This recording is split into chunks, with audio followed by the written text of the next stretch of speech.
Renowned photojournalist and war photographer Lynsey Addario and three fellow journalists were shooting the Arab Spring uprising in Libya in March 2011 when the unthinkable happened at a hostile checkpoint.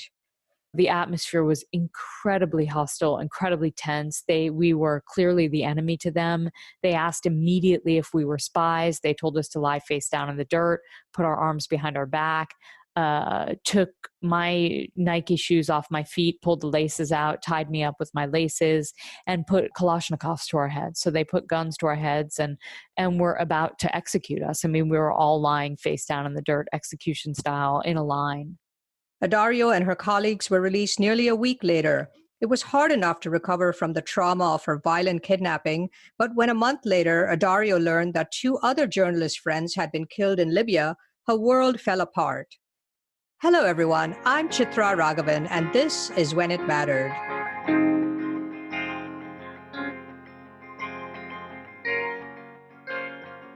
This episode is brought to you by Good Story, an advisory firm helping technology startups find their narrative.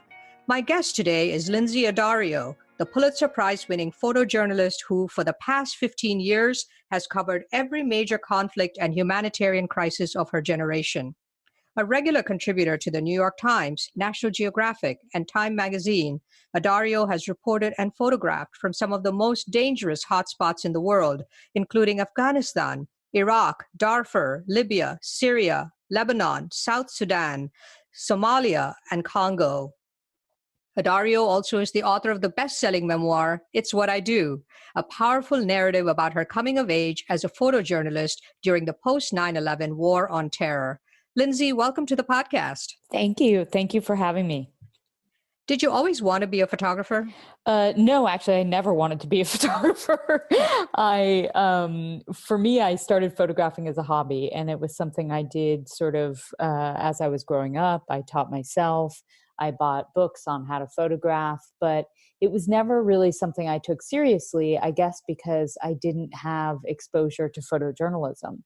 And so it wasn't until I graduated from the University of Wisconsin with a degree in international relations and Italian that I moved abroad and I started really paying attention to photography as a form of journalism and storytelling. And that's really when I decided I wanted to become a photographer. Your first camera was actually a gift from your dad. I mean, you and you were one of four sisters, I guess. You were born and raised in Westport, Connecticut, and you've had a very unique childhood and parenting. I have. Both my parents are hairdressers, and we had a very eccentric household growing up. It was sort of a free-for-all, open door. I would come home from school and never really knew who would be sitting at the table, the real hairdressing community of the 70s and 80s. And so when I was 8 years old, my dad came out and he left with the colorist, Bruce, and they have been together for 35 years now. And we all are close, and it's a sort of big, happy family. So definitely not your run-of-the-mill family. How did you begin photographing professionally? Well, my dad, one of his clients gave him an old Nikon camera. And I was visiting him shortly after my parents separated, and I saw the camera at his house and I asked him about it, and he just gave it to me sort of instinctively. And that was it, really. I just became obsessed with learning how to photograph and the light and how to capture a moment in time. And so for me, it was a real passion. It was a love, but really, again, it never dawned on me to try and make a living with photography. And when did you first start doing that? Well, after I graduated from college, so I was about 21, I moved to Argentina, and my goal was to learn Spanish and to spend a little time there. And so I moved down there, and almost immediately I went into the Buenos Aires Herald, which was a local newspaper, and I started begging them for a job. I have no idea why, because obviously I had no published work and no experience. And they sort of shooed me away and said, come back when you learn Spanish and when you know how to photograph. And so I went and I learned Spanish very quickly because I actually had already spoken Italian. So I just basically kept going back in until I wore them down. And then they said, okay, well, look, Madonna is filming Evita at the Casa Rosada. So if you can sneak on set and get a picture of Madonna, we'll give you a job. And so I managed to, of course, talk my way on set, and I got up to the press riser, and I only had a little 50 millimeter lens on my camera. And so I had gotten through the barrier, I got on the riser, and I was so far away from the stage where Madonna was performing, or the Casa Rosada, that obviously I couldn't take a photograph. And to my luck, one of the photographers standing next to me sort of looked at me and obviously pitied me, and he tapped me on the shoulder and said, "Give me your camera body." And he put it on the back of his like Hubble telescope of a lens, and I got a picture of Madonna and I got a job. So that was it. That's amazing. And you started selling photographs for what, $10 a photo, right? Something like that. I did. Yeah, that was the going rate then. So yeah. Your boyfriend at the time, Miguel, gave you some sage advice about the importance of making mistakes in Argentina versus elsewhere. Yeah, he he sort of ushered me into journalism, actually, and he gave me some very good advice at that time. And he said, make all your mistakes in Argentina because no one will give you a second chance in New York. And he was right. I mean, I think I got a few chances in New York, but I really, it paid off to spend some time there learning sort of how to work a situation. So when you wound up in New York in the late 1990s and began your freelance career in earnest, what were some of the most important assignments you had in those first few years in, trying to get that break? Well, look, I started I was very lucky because the Associated Press in New York sort of opened their doors to me, and they took me on as a freelancer. So that meant at the time I would run around New York City with a pager and a cell phone and basically wait for an assignment. And I think what that taught me, from 1996 was that, I have to hustle. I have to always look for the light and a good photograph. And I can't come back from any situation without a strong image. So that meant trying to make strong photographs out of a press conference, or, whether it was Giuliani, who was mayor at the time, or a protest or a demonstration, or things that are not so easy to make compelling. I had to make a good photo because that's what it was like working at a wire service. And so I think that taught me an incredible amount of discipline, and it taught me perseverance, and it taught me, how to stick with a situation until I can make a good photo. And that kind of patience, I think, came in handy when you took on one of your most challenging initial assignments, which was photographing the transvestite prostitute community in New York. What was that like, and how did you go about that? So basically, in the late 90s, there was a series of murders in the transgender prostitution community. And apparently, Mayor Giuliani had received a report on the series of murders. And he read the report and he said, this is a throwaway community, so we don't really need to pay attention to them ultimately. And so the idea at the Associated Press was to take on that story and to really tell the story of, what is this community? Who are these people? What are they like? And to just sort of have a more intimate view of what it was like in the 90s to be a transgender prostitute, and were there a series of murders going on? And so one of the editors at the time, Babito, came to me and he said, he was also a photographer, he still is a photographer. And he came to me and he said, would you like to do this assignment? And it basically means spending every single weekend for the next X amount of months basically walking the streets in the meatpacking district and in Lower Manhattan. And for me, it was a dream come true because I knew it was a chance to actually try to get into a community that had been impenetrable for me and to try to tell their story. And I felt like it was, for the first time in my career, really giving a voice to a community that wasn't really being accessed and wasn't really talking about what it was like for them.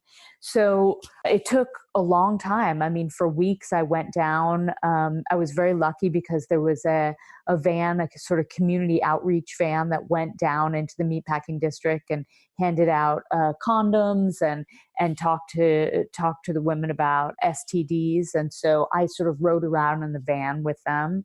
And I didn't try and photograph for weeks in the beginning. I just sort of showed my face and let people become familiar with me. And then eventually I started taking out my camera, but not really shooting. sort of waiting for permission. And then finally one night, Kima, who was one of the women who walked the streets, she said, okay, girl, you want to start photographing us? We'll come up to my apartment at 1 a.m. and you can hang out with us. And that was really sort of the door opening. And then I spent months, basically every Thursday, Friday, and Saturday hanging out with them and really getting to know them and documenting their lives. And they got to know you really well. And there's this really funny anecdote in your book where you were then dating somebody and you ended up in that neighborhood. Tell us what happened. I actually wasn't dating somebody. It was my first date with him. He was, it was a guy that I had met. I had met, and he was a musician, and we decided to go out on a date. And so we met in the meatpacking district because it was also a very hip place to hang out. And so we met and we went to dinner or we went for drinks, and then he walked me home. And as he was walking me home, we sort of got to the doorstep where I was staying, and we're waiting. And it was that very sort of awkward time where it's your first date. You don't know if you're going to kiss, or you're sort of waiting and saying goodbye. And so I was sort of just standing there, and we were just saying goodbye. And I think we had just started kissing. And suddenly I hear all these cat calls, like, it's the photo lady. Hey, it's the photo lady, Lynsey. And I was like, it can't be possible. So we sort of stopped, and it was it was like Kima, Lala, all of the girls were surrounding us, and they were like, you go, girl. Yeah, you have a life. Like, because basically I had never, like, they thought I had absolutely no life, which I didn't, because I spent all my free time with them. And so the poor guy was like, who are you again? But that was very funny. Yeah. I bet you never saw him again. Yeah, he didn't seem very easily scared off, but no, I didn't go out with him again. No. How did you go from being a photojournalist to becoming a war photographer? It's quite a leap. I mean, I didn't, first of all, I never sort of set out to be a war photographer. I'm not, I wasn't one of those photographers who, from the time I was very young, sort of dreamed of following in the footsteps of Robert Capa or, any of the great photographers. For me, when I was becoming a photographer, I would spend so much time in Soho at the Photographer's Place, which was a bookstore at the time that has since closed down, and looking at books, not only of war photography, Gilles Perez and Joseph Kudelka and Jim Noctaway, but also looking at, Sally Mann and Mary Ellen Mark and photographers who didn't necessarily cover war. So it was a gradual process. I mean, I was telling stories. For me, it's always been about giving a voice to people who are underrepresented or who are often misunderstood. And I felt like after September 11th, those communities were really in the Muslim world, and there were so many questions about why were we attacked? Who are these people? Where are the attacks coming from? And so immediately it was Afghanistan and Pakistan and South Asia primarily. And I had already had experience there because I had been based in India in 2000. And so for me, it was very natural to just get on a plane and go to Pakistan and Afghanistan because I had already worked there and I was very comfortable. And so basically I stayed there through the fall of the Taliban. I ended up covering the fall of the Taliban in Kandahar. And then by that time I worked, consistently in Afghanistan. And so when the war in Iraq was sort of brewing, I wanted to go.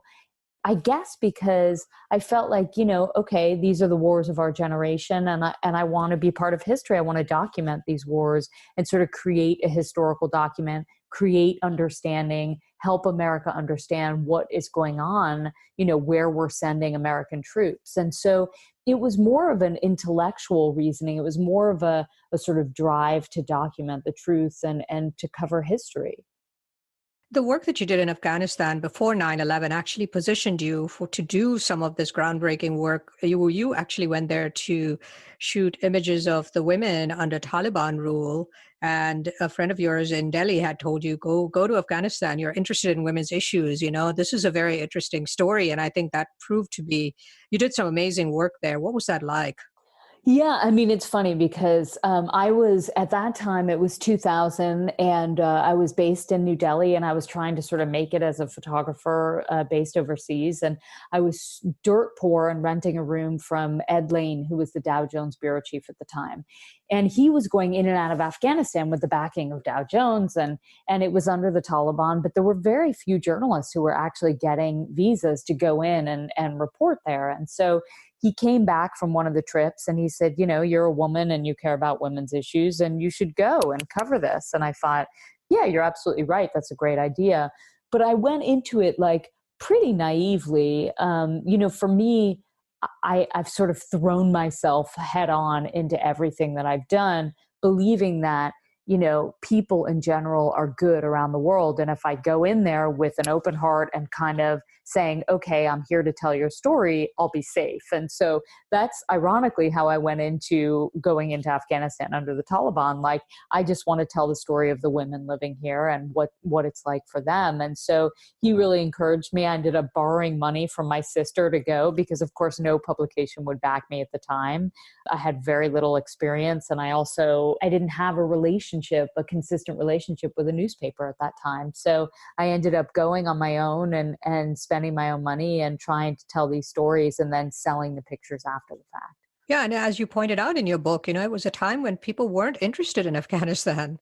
No, not really. I mean, it had been at war already for 20 years and there was, people were sort of not that interested, but it was right after September 11th, of course, that everyone was sort of vying for those pictures because, again, very few people had gotten in and been able to document life under the Taliban. What was it like when you went there to sort of learn how you would have to build trust in this new environment, in this new culture where you couldn't make eye contact with men especially, and everyone, how you dressed, how you moved around, what were some of and it was a risky, dangerous environment. What was that like for you, and how did you learn to do that? So I was very lucky because Kathy Gannon, who was the bureau chief then for the Associated Press in Pakistan, she had been going in and out of Afghanistan for years, and she still is going in and out of Afghanistan. And she was incredibly generous with her knowledge and her experience. And so she helped me get the visa to go in. And she also sort of schooled me a little bit on how I should dress, how to conduct myself, where to stay, how to deal with the Taliban foreign ministry. Because they actually had a ministry. They were operating out of, buildings that were half standing. There was one hotel functioning in the entire Kabul, if not the entire country. And that hotel was half sort of rocketed out, no electricity, only generator run. Water at certain times. And so Kathy really taught me sort of how to dress and how to act. And so that was helpful. But then, of course, on the ground, it was also sort of learning how to deal with certain situations. I mean, photography was illegal at the time. Photographing any living being was illegal. So while I had permission to photograph destroyed buildings, I did not have permission to photograph people. So I had to sneak pictures of women or go inside people's homes and take pictures then.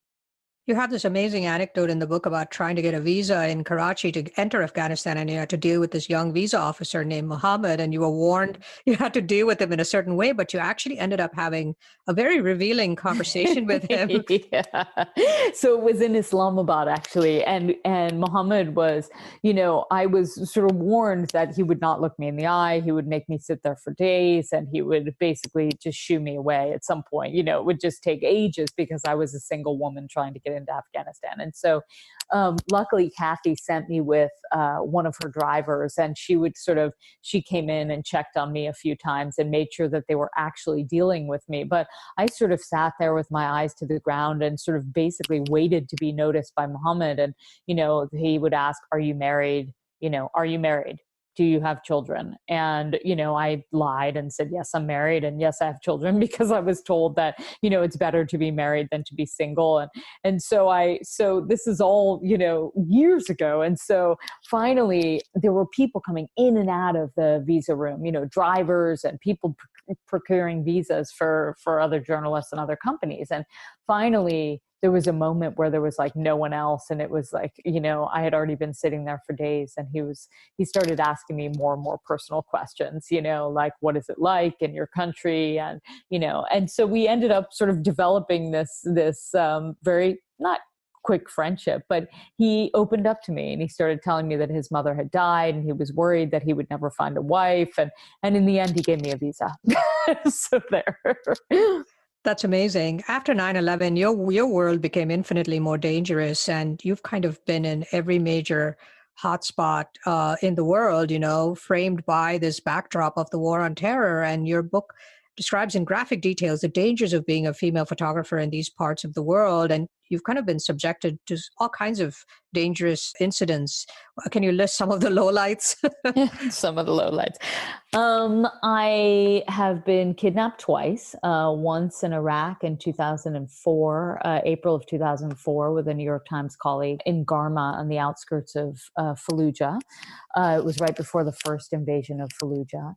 The second time was in Libya for a week in 2011, also on assignment for the New York Times. I was kidnapped with 3 other New York Times journalists and held for a week. We were taken by forces loyal to Gaddafi at the time. I was thrown out of a car on a highway in Pakistan in 2009, and my driver, Raza, who was an incredible driver and great journalist and friend to many, died in that accident. I was ambushed in the Korangal Valley in 2007, October of 2007, with the 173rd Airborne. It was a pretty intense battle. It was during Operation Rock Avalanche, and 3 soldiers were shot and Sergeant Rugel was killed. And then just, countless other times I've been detained in Darfur and photographing, often detained by the same men who signed my paper to be able to photograph would then detain me the next day, and in sort of terrifying show of force and intimidation to try to get me to stop doing my job. So it's been tough. It's been, it's one who takes on this job has to continuously remind him or herself why we do this and why it's important to tell these stories. Just talk briefly about the 2 kidnappings. The first time was in Iraq. How long was that for, and how did you get out of that? That actually was not, that was for a day. Obviously, a day with like many, many guns to my head was not a very good day, but it was, compared to Libya, it was not so bad. We had heard that a helicopter had gone down, a U.S. helicopter with troops outside of Fallujah, and it was sort of, everything was ramping up to the first siege of Fallujah, and the situation in Iraq was getting really bad very quickly. This is in April of 2004. And so we were looking to find that helicopter, and we ended up taking a smuggler's route toward Fallujah because all the main roads were closed in preparation for the siege.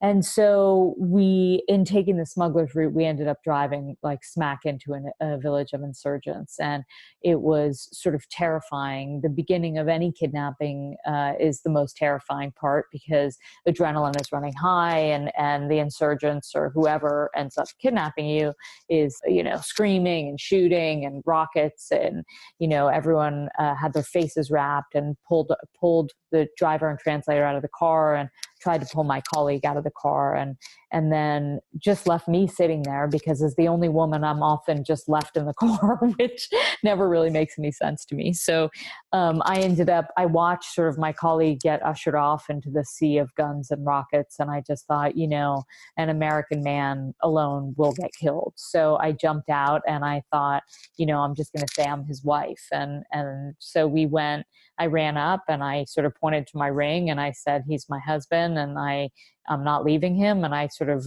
looped my arm around his arm, and we ended up getting taken for the day together, questioned, guns to the head. Then we were ostensibly released around 3 p.m. or a little later, and they ended up shooting rockets over our heads toward the American base. And then the commander handed us off to a guy who was supposed to lead us out of the town. And instead he brought us to another safe house and basically detained us all over again. And so it was terrifying. It was terrifying because, we didn't know if we would get released. Obviously night was falling, and the fear was that if we spent the night there, we would be killed. And so eventually we were very, very lucky at the sort of right at dusk, the owner of the safe house we were brought into ended up just basically driving us out of the city and saying, get out, and so we were very lucky. It turned out one of our colleagues was later embedded with that same group of insurgents and said they were linked to Al-Qaeda, and we were so lucky we got out. The second time was in 2011. It was relatively the beginning of the uprising, the popular uprising in Libya. And any journalist covering the popular uprising in Libya had to sneak in without a visa because obviously Gaddafi did not want the world to know that there was a popular uprising. So I entered through Egypt into eastern Libya to Benghazi. And shortly after, there was sort of a call to arms and this call to go fight against Gaddafi's troops by the rebel forces. And those, at that time, this was February of 2011, those guys had very, very little fighting experience. So it basically, me and a handful of other photographers sort of followed those fighters right up to the front line and ended up spending 3 weeks covering very, very heavy combat against Gaddafi's military. And we knew, the main sort of danger, aside from being hit in crossfire or by a mortar round or a tank round, was really being taken by Gaddafi's troops, because Gaddafi from Western Libya was saying, all journalists are spies, and if you see any journalists in Eastern Libya, they're spies and you should kill them. So we knew that as the front line approached, that as Gaddafi's troops approached, that one of the big dangers was that they would overrun our positions and that we would be taken into custody. And so on March 15th, 2011, I was covering the front line with Tyler Hicks, Anthony Shadid, and Stephen Farrell. And there was very heavy fighting in the town of Ajdabia. And we were in 2 separate vehicles. And the vehicle that Anthony and Steve were traveling in, their driver's brother was shot at the front line. So he suddenly, in the middle of the battle, just dumped their stuff on the side of the road. So it ended up that we were 4 journalists in one car with our driver, Muhammad. And 4 journalists in one car is tricky, of course, because we all have very different needs. Anthony was a writer, me and Tyler are photographers, and Steve was a video journalist. And so we all had different ideas of what we needed to do to cover the story. So we ended up going to the hospital to count the wounded, and then went back to the front line as the front line was really, as Gaddafi's troops were really closing in on the town. We ended up staying too long. Mohammed received several phone calls saying Gaddafi's troops were entering in the city. His brother Abdullah was working for the BBC, and we continued working through those calls, which was obviously a grave mistake. And by the time we made a decision to leave, Gaddafi's troops had flanked the desert and cut the road in front of us. And so we ran directly into one of his checkpoints. And it was extremely violent. We were pulled out of the car. All the men, again, were pulled out of the car, were wrestling with his soldiers. At that time, the rebels that we had been covering started opening fire on Gaddafi's checkpoint. So we were caught in sort of a wall of bullets. I knew personally I had to get out of the car at that point because we were not in an armored vehicle, so I could get shot. So I ended up jumping out of the car to the right-hand side and immediately was sort of taken by one of Gaddafi's troops and wrestling for my cameras, which was very stupid, with him. And finally, we all made a run for it to a building nearby. Immediately, the atmosphere was incredibly hostile, incredibly tense. We were clearly the enemy to them. They asked immediately if we were spies. They told us to lie face down in the dirt, put our arms behind our back. Took my Nike shoes off my feet, pulled the laces out, tied me up with my laces, and put Kalashnikovs to our heads. So they put guns to our heads and were about to execute us. I mean, we were all lying face down in the dirt, execution style, in a line. And at that point, we don't know why, but one of the commanders came over and he said, "You can't kill them, they're American." And so they didn't execute us, but instead they blindfolded us and put us back in vehicles in the middle of the battle, so like right on the front line, and kind of like made fun of us, watching us squirm and be terrified that we would be shot or mortared for hours. I was punched in the face immediately. I was forced to speak to the wife of one of the soldiers, who told me I was a dog and a donkey because I was a journalist. And then they put us in the back of a tank and moved us to a different place on the front line. And basically for the first 3-4 days, we were beaten repeatedly, tied up, blindfolded, threatened with execution, psychologically just sort of tortured, said they would kill us now, they were about to kill us. And then eventually we were moved to Tripoli, where we were put inside of sort of a VIP prison. What that means is basically an apartment with bars on the window, and we think a sort of military base, but we have no idea where. And then we were released after about a week. Would you say that of all the dangerous things you've done, what would you say that was the greatest moment of adversity in your life? Yeah, I mean, that was the most terrifying moment of my life. I mean, there was a moment when I was lying face down in the dirt. My mouth was so dry, I couldn't even swallow. I was sure it was the moment of my death. I had a gun to my head, and I was literally just, I was staring down a barrel of a Kalashnikov. And I thought, what am I doing here? I can't believe I'm going to die in a town called Ajdabiya for what? And it's a question, obviously, I know the answer to that question. It's a question I've had to ask myself throughout my entire career, but I do ask myself constantly, because every time I'm confronted with the possibility that I might die, I have to ask myself, how important is it that I tell these stories? And I think it's important for people to understand just how afraid you are at times. You're terrified. There are times when you're crying, and it's like you're constantly questioning. And there's that inner voice that you have to listen to that says, you need to get out now. And I thought it was interesting. There was one in Libya, I think, when you first started shooting the Arab Spring, one day you were like, I can't even put the camera to my eye. It was that day, actually. It was the day I had a premonition that something would happen that day. And I was so sort of paralyzed by fear that I could barely shoot that entire morning.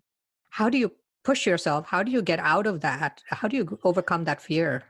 Well, I mean, it's funny because the question I get asked most is, God, are you fearless? You must be so fearless, or sort of the statement I get most. And it's so frustrating because no, obviously I'm not fearless. I'm terrified in these moments. Any human being, any rational human being is terrified. It's just really learning how to manage that fear and deal with that fear and process it in the moment. So, obviously I was so scared that morning for whatever reason. I think we had just been sort of in the middle of battle for 2 straight weeks, and I was exhausted, and I just had a feeling sort of our luck was going to run out very soon. But the only way through that is to literally push through it. And I just said, okay, I've got to get through the morning because we're going back to Benghazi in the afternoon, and then I can rest and sort of recoup, and really center myself again. And so it was a matter of just trying to get through that morning. And so how did you recover from the Libyan kidnapping, especially since I guess a month after that, you got some terrible news about a couple of your friends too? Yeah, I mean, ironically, when we got out of Libya, I was okay. I mean, I mentally felt, we're so lucky we survived. Our driver was killed. Muhammad was killed. And so that was something that we really had to process and deal with and accept responsibility for, because it was really our fault. I mean, we were the ones who pushed to stay. So I think, that was sort of the hardest thing about what happened in Libya. What happened to us, I know this sounds ridiculous, but human beings are built for survival, and my mind, the mind is very powerful and it can get you through very traumatic events. So when we came out of Libya, I was just so grateful to have survived, and I felt very guilty about what I put my family through. I think that's one of the hardest parts is, dealing with Muhammad's death and dealing with what the stress and the trauma that I put my parents through, and my sisters and my husband, and then sort of just coming to terms with all of that, that this is part of doing this work. And then I think there was a period where we did a lot of sort of press interviews, and, we felt, okay, we're journalists and we have to be transparent about what happened because it'd be hypocritical not to. And so we talked, we did a lot of media, and that actually helped process what we had gone through. But then when Tim Hetherington and Chris Hondros were killed a month later, suddenly everything sort of just collapsed, because I don't know if it's survivor's guilt, if it's that I realize like how we really, we should have been dead. I mean, there's no reason that we survived that. There's no logical reason that we survived what we did. And so it was really traumatic, because just sort of witnessing sort of this wave of sadness and trauma that went through our community of war photographers and and sort of war correspondents, it really showed sort of how selfish this profession is at times and what we put our loved ones through. You've been very open and candid about sort of the physical limitations of being a female war photographer in these countries that are so hostile to women, not looking weak or wimpy or taking on these dangerous assignments, keeping up with the military, and also your fellow male journalists, while always listening to your inner voice that's telling you when to quit, but you don't want to quit and look weak. And so you've got this push and pull, and as you talk about your work. And you have this great anecdote in your book where you were shooting this increasingly unruly demonstration. I think it was in Pakistan, and you were getting groped, and you were comparing that to what your male counterparts, kind of the relatively easy time they had. Yeah, I mean, look, I think the thing is, I think it's impossible to sort of quantify trauma. I don't think that, I just don't think it's possible to say like being punched in the face is worse than being groped, or better than being groped. Or, I think for me, I was treated differently because I was a woman. I was touched, basically by every soldier we came in contact with. I was not raped, but I was definitely, when you're blindfolded and tied up and to be touched sort of very intimately, it was terrifying, because all I could think of is that this will lead to rape. But at the same time, I could hear my male colleagues getting beaten up and getting smacked with, the gun butts. And I thought, God, they have it so much worse than me. And at the same time, Tyler admitted that he was thinking he could hear me crying and begging for them to stop touching me. And it was horrible for him to hear that. So I think, you can't really say what's worse. I mean, for me, I felt like I got off easy because I wasn't raped, but I don't know who's to say what's worse. Yeah, but it's a very challenging being a female photographer in these environments. Yeah, of course it is. I mean, well, it's challenging being a photographer in these environments. I don't think it's more challenging being a woman. I think actually as a woman, one of the reasons why I'm still alive is because I'm a woman. So many of the hostile situations I've been in, the insurgents or the Taliban or the people that I'm sort of up against, they sort of assume I'm weak, and they kind of take pity on me and treat me more gently. So actually, I don't think it's worse being a woman. I think it's kind of better being a woman. You've really grappled also, at least in your early career, with managing, balancing work and family, because you always felt this pull of getting on the next plane and going to the next hotspot. And, where when all your other friends were getting settled down and getting married. And so it seemed like it was quite a struggle for a while to reconcile those two things. Yeah, I mean, it has been, and it was sort of the sort of struggle of my life. I mean, I've since, for as long as I can remember, my entire sort of passion and drive has been toward this career in photojournalism and covering humanitarian crises and war and human rights abuses. And for many, many years, there was no place for a personal life.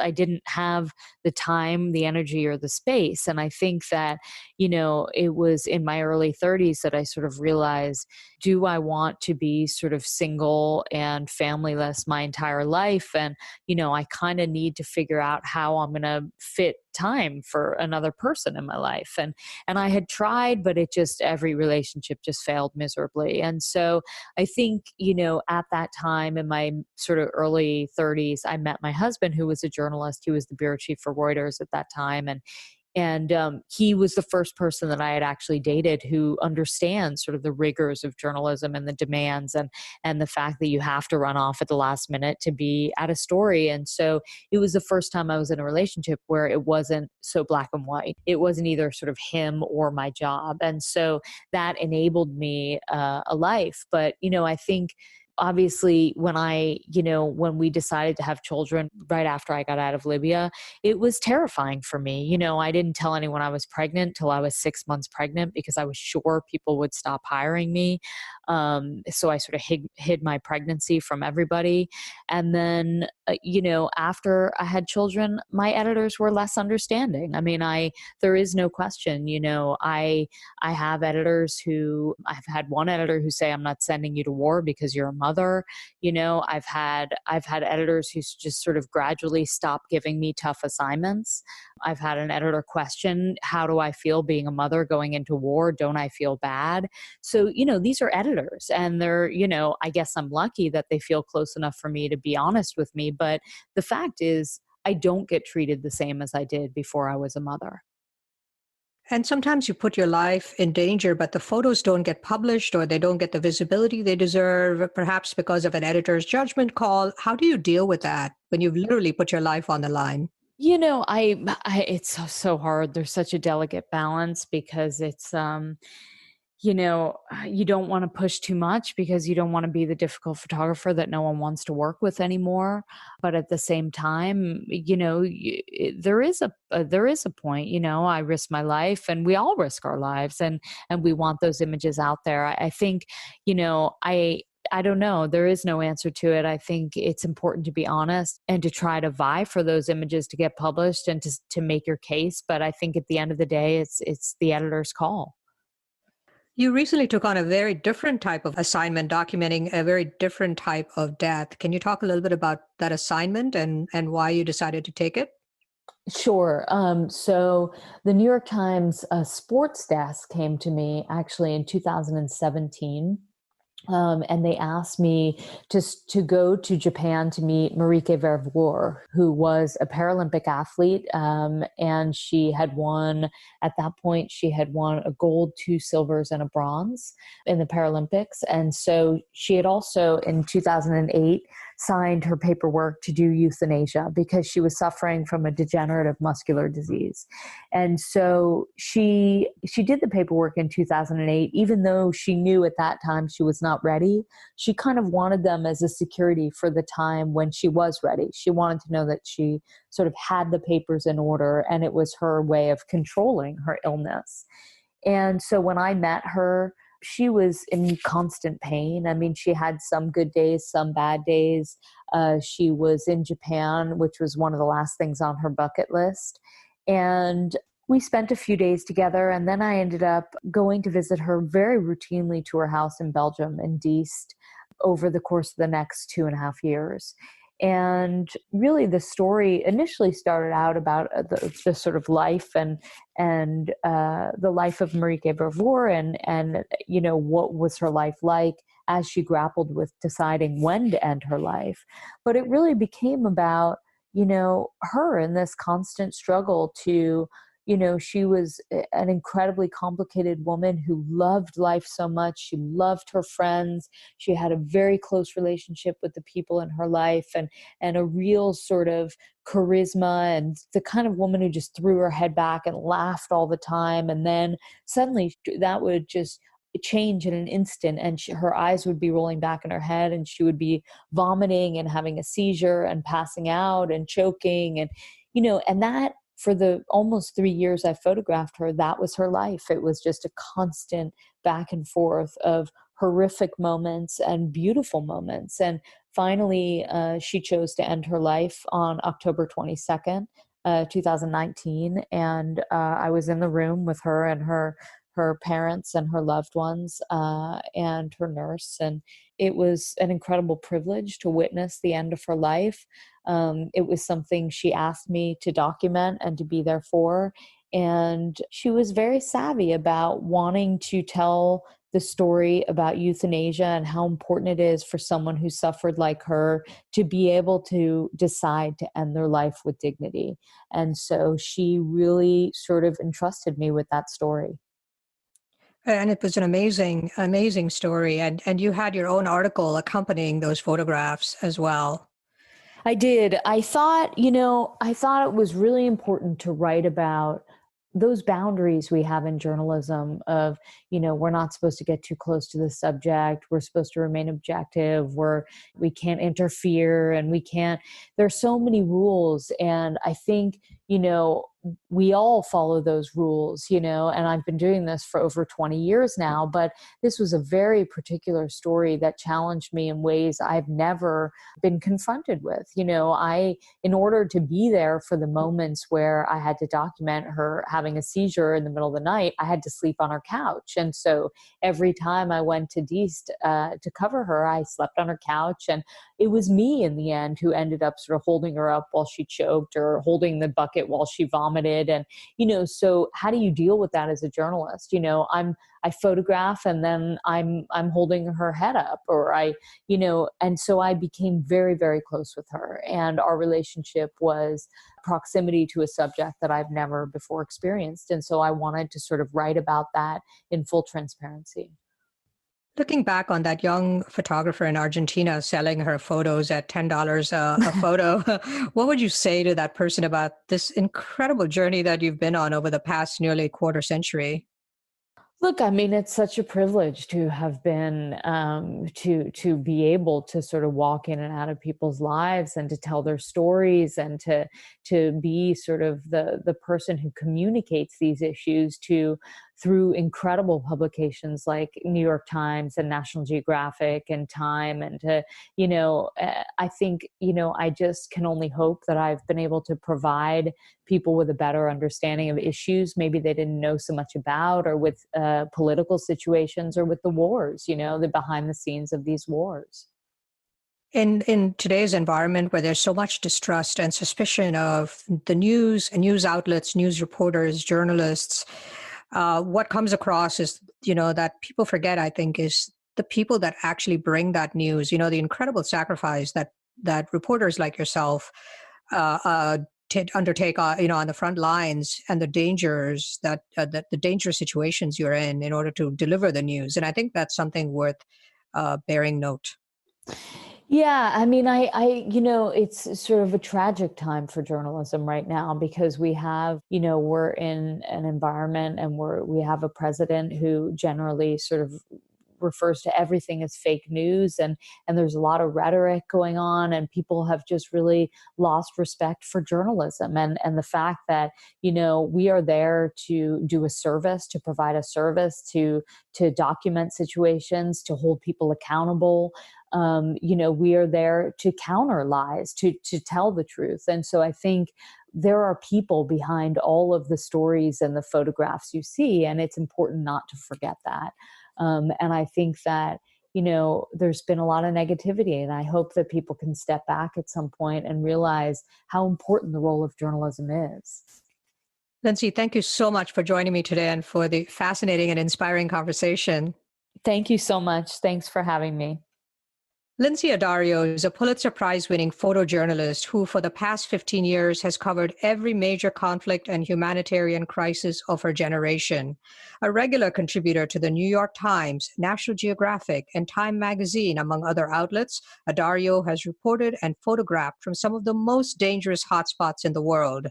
She's also the author of the best-selling memoir, It's What I Do, a powerful narrative about her coming of age as a photojournalist during the post-9/11 War on Terror. This is When It Mattered. I'm Chitra Ragavan.